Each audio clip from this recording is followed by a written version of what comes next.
இந்திய பசிபிக் பெருங்கடலில் உள்ளடக்கிய பகுதிகளில் குவாட் உறுப்பினர் நாடுகள் சுதந்திரமாக செயல்பட வேண்டியது அவசியம். அமெரிக்காவில் நடைபெற்ற குவாட் உச்சி மாநாட்டில் பிரதமர் மோடி உரை. குவாட் மாநாட்டை அடுத்த ஆண்டு இந்தியாவில் நடத்த பிரதமர் நரேந்திர மோடி விருப்பம். சர்வதேச விதிகளை மதித்து அனைத்து பிரச்சினைகளுக்கும் அமைதியான தீர்வை ஆதரிப்பதாக பேச்சு. அமெரிக்காவில் தாம் பேசியது தொடர்பாக பாஜகவினர் பொய்களை மக்கள் மத்தியில் பரப்புவதாக ராகுல் காந்தி குற்றச்சாட்டு.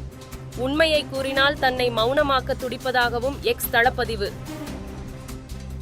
தமிழகம் முழுவதும் உள்ள சிறை கைதிகளின் பாதுகாப்பை உறுதி செய்ய குழு அமைக்க கோரி தொடர்ந்த வழக்கு.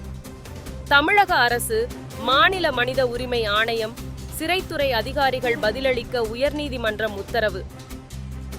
இந்திய விமானப்படையின் புதிய தளபதியாக ஏர் மார்ஷல் அமர்பிரீத் சிங் நியமனம். விமானப்படை தளபதி விவேக்ராம் சௌதாரியின் பதவிக்காலம் செப்டம்பர் 30ஆம் தேதியுடன் முடிவடைவதால் மத்திய அரசு அறிவிப்பு.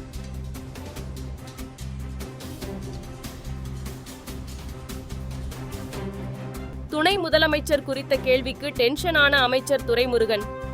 பதில் தெரியாது என கூறி திடீரென எழுந்து சென்றதால் பரபரப்பு. அமைச்சர் உதயநிதி ஸ்டாலினுக்கு துணை முதல்வர் பதவி தரணும்னு சொல்லி தெரியும். அந்த கேள்வி இலங்கை கடற்படையினரின் அத்துமீறலுக்கு முற்றுப்புள்ளி வைக்க வேண்டும். அமமுக பொதுச் செயலாளர் டிடிவி தினகரன் எக்ஸ் தளப்பதிவு. முன்னாள் அமைச்சர்கள் SP வேலுமணி, வைத்திலிங்கம் உள்ளிட்டோர் மீது ஊழல் வழக்கு பதிவு. அரசியல் பழிவாங்கும் நோக்கத்தில் வழக்கு பதியப்பட்டுள்ளதாக OPS கண்டனம்.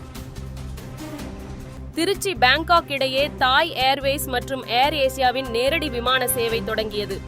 பேங்காக்கில் இருந்து திருச்சி வந்த முதல் விமானத்துக்கு தண்ணீரை பீச்சி அடித்து வரவேற்பு. வங்கக்கடலில் நாளை புதிய காற்றழுத்த தாழ்வு பகுதி உருவாக வாய்ப்பு. தமிழ்நாடு, புதுச்சேரி, காரைக்காலில் ஒரு வாரத்திற்கு மிதமான மழை பெய்யும் எனவும் வானிலை மையம் கணிப்பு. கமலா ஹாரிஸுடன் இன்னொரு விவாதம் நடத்துவதற்கான காலம் கடந்துவிட்டதாக டொனால்டு டிரம்ப் அறிவிப்பு. முந்தைய விவாதத்தில் தோற்றுப்போனதால் தேர்தலுக்கு முன் மீண்டும் விவாதம் நடத்த கமலா ஹாரிஸ் விரும்புவதாக கருத்து. அமெரிக்க அதிபர் ஜோ பைடனுடனான சந்திப்பு மிகவும் பயனுள்ளதாக இருந்தது. பிராந்தியம் மற்றும் சர்வதேச விவகாரங்கள் குறித்து ஆலோசனை நடத்தியதாகவும் பிரதமர் மோடி பேச்சு. பெங்களூருவில் பெண்ணை கொலை செய்து உடலை துண்டு துண்டாக வெட்டி ஃப்ரிட்ஜில் அடுக்கிய மர்ம நபர்.